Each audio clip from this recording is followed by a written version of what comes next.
क्यों चर्चा में है बागेश्वर धाम के युवा संत? कौन है पंडित धीरेन्द्र शास्त्री? कैसे जान लेते हैं मन की बात? और पंडित धीरेन्द्र शास्त्री जी के पास कितनी संपत्ति है? आइए जानते हैं आज इस वीडियो में।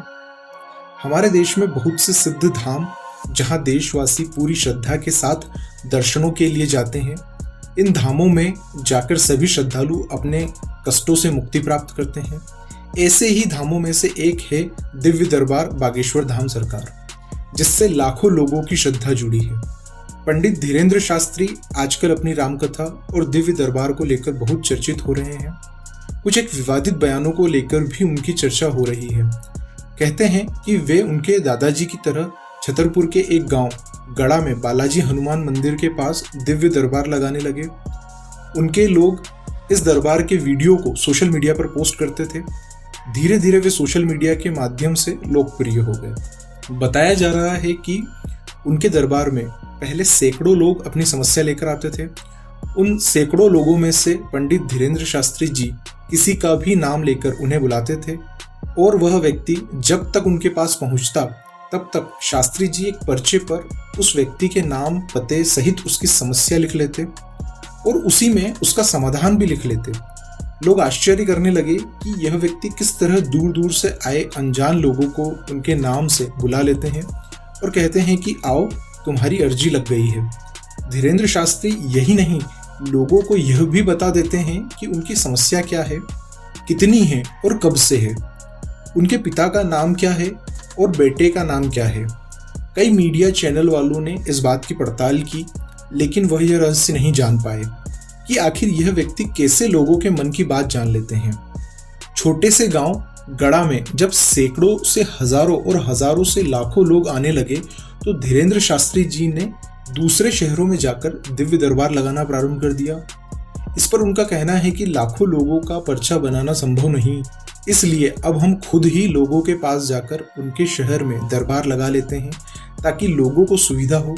हमारा यह दरबार निःशुल्क है, इसमें किसी भी तरह से शुल्क नहीं लिया जाता है। मंदिर में या राम कथा से हमें जो भी पैसा मिलता है हम उसे गरीब बेटियों की शिक्षा और शादी में खर्च करते हैं। पंडित धीरेन्द्र कृष्ण शास्त्री जी का जन्म 4 जुलाई 1996 में छतरपुर जिले के छोटे से गांव ग्राम गड़ा में हुआ था। वे एक बहुत ही गरीब परिवार से संबंध रखते हैं। खुद धीरेन्द्र शास्त्री अपने एक दरबार में कहते हैं कि बचपन में उनको कभी कभार एक वक्त का भोजन भी नसीब नहीं होता था।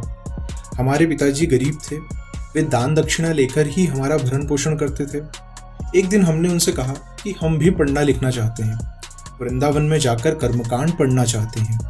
उनके पिताजी के पास उस वक्त 1000 रुपये नहीं थे। उन्होंने गांव में कई लोगों से उधार रुपए मांगे कि मेरे बेटा पढ़ना चाहता है, लेकिन किसी ने उधार नहीं दिया क्योंकि सभी जानते थे कि यह चुका नहीं पाएंगे। हम तब वृंदावन नहीं जा पाए। धीरेन्द्र जी के पिता का नाम राम कृपाल गर्ग और माँ का नाम सरोज गर्ग बताया जाता है। उनका एक छोटा भाई और एक बहन है। उनके दादाजी एक सिद्ध संत थे जिनका नाम भगवान दास गर्ग था। वह निर्मोही अखाड़े से जुड़े हुए थे। वे भी दरबार लगाते थे। पंडित धीरेन्द्र कृष्ण शास्त्री अपने दादाजी को ही अपना गुरु मानते थे।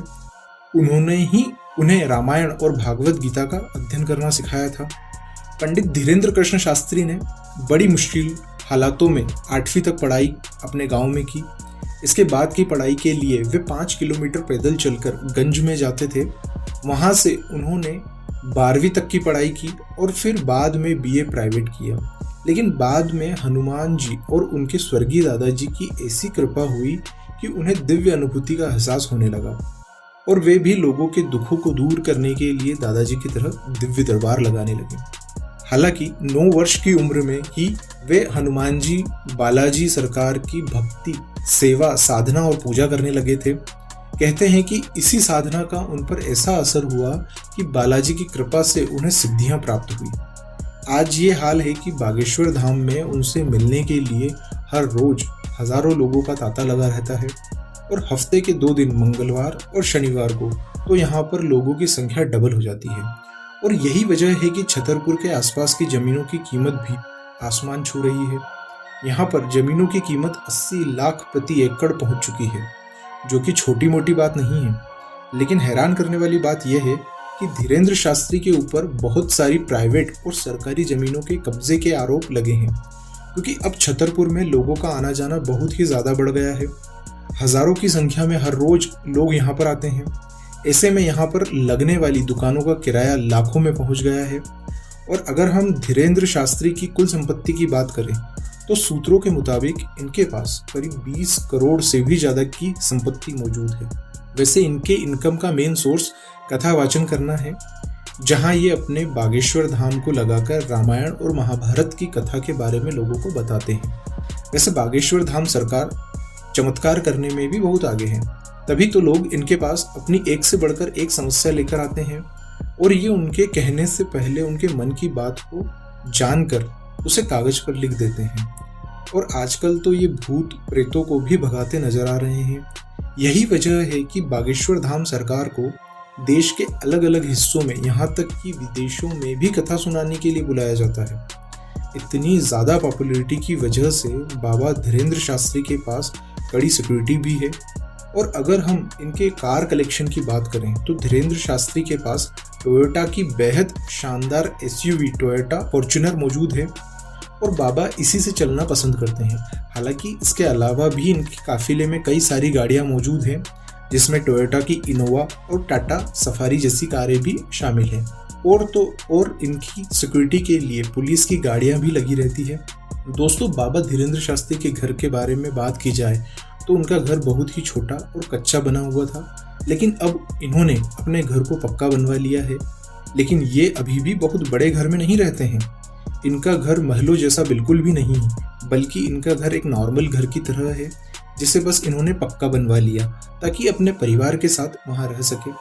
पर धीरेंद्र शास्त्री जी अपना ज़्यादा से ज़्यादा समय धाम में कथा सुनाने में बिता देते हैं। इनके पास अपने परिवार के लिए ज़्यादा वक्त नहीं बचता है। दोस्तों, बाबा धीरेंद्र शास्त्री जितने ज़्यादा फेमस हैं, ये उतने ज़्यादा विवादों में भी घिरे रहते हैं। तभी तो इनके ऊपर बागेश्वर धाम के आसपास मौजूद प्राइवेट और सरकारी जमीनों पर कब्जे को लेकर कई बार आरोप लग रहे हैं। इसके अलावा देश के दूसरे बड़े धर्म गुरुओं ने तो धीरेंद्र शास्त्री को पाखंडी भी कह दिया। अब ये आरोप सही है या नहीं, आप खुद कमेंट करके बताइए। लेकिन बात अगर धीरेंद्र शास्त्री की पॉपुलैरिटी के बारे में करें तो देश के एक से बढ़कर एक बड़े नेता इनके पास इनसे मिलने आते रहते हैं, फिर चाहे वो कांग्रेस के पार्टी के नेता हो या फिर भाजपा पार्टी के। यहाँ तक कि मशहूर गायक और पॉलिटिशियन मनोज तिवारी भी धीरेंद्र शास्त्री के दरबार में माथा टेक चुके हैं। यहाँ तक कि केंद्रीय मंत्री नितिन गडकरी भी इनके दरबार में जा चुके हैं। लेकिन अभी एक काफ़ी हैरतअंगेज चीज़ सामने आई है। नागपुर के एक धार्मिक कार्यक्रम में बाबा धीरेंद्र शास्त्री का शामिल होना उनके लिए काफ़ी बड़ी मुसीबत बन गया, क्योंकि महाराष्ट्र की कमेटी ने इनके ऊपर अंधविश्वास और जादू टोने को बढ़ावा देने के आरोप लगाए हैं और इन्हें चैलेंज कर दिया कि अपने चमत्कारों का टैलेंट दिखाओ। अगर वो सही साबित हुए तो आपको 30 लाख रुपए का इनाम देंगे। लेकिन बाबा धीरेंद्र शास्त्री ने इस चैलेंज को स्वीकार नहीं किया, उल्टा महाराष्ट्र में चल रहे अपने प्रोग्राम को बीच में छोड़कर 2 दिन पहले ही वहां से भाग निकले। इनके यहाँ से भागने के बाद महाराष्ट्र की उस कमेटी के श्याम मानव ने धीरेंद्र शास्त्री के खिलाफ पुलिस कार्यवाही की मांग की और कहा, अगर पुलिस ने धीरेंद्र शास्त्री के खिलाफ कार्यवाही नहीं की तो वो लोग आंदोलन करेंगे। हालांकि पुलिस बाबा शास्त्री के ऊपर इसलिए भी कार्यवाही कर सकती है क्योंकि महाराष्ट्र में जादू टोना के खिलाफ काफ़ी कड़े कानून हैं, जिसके तहत उन्हें गिरफ्तार किया जा सकता है। लेकिन इस पर बाबा बागेश्वर का कहना है कि ये सब कुछ लोग पब्लिसिटी के लिए बोल रहे हैं। हम प्रोग्राम से भागे नहीं थे, बल्कि 1 हफ्ता वहाँ पर रहकर आए। अब कौन सच बोल रहा है और कौन झूठ, ये तो पता नहीं। लेकिन आपको क्या लगता है कि धीरेंद्र शास्त्री वाकई में पाखंड फैला रहे हैं या फिर सच में धर्म को आगे बढ़ा रहे हैं? अपनी राय कमेंट में जरूर बताइएगा। आज के लिए बस इतना ही। वीडियो पसंद आया हो तो इसे लाइक और शेयर करें, साथ ही हमारे चैनल को सब्सक्राइब करें ताकि ऐसी इन्फॉर्मेशन वाली वीडियोस आपको मिलती रहें।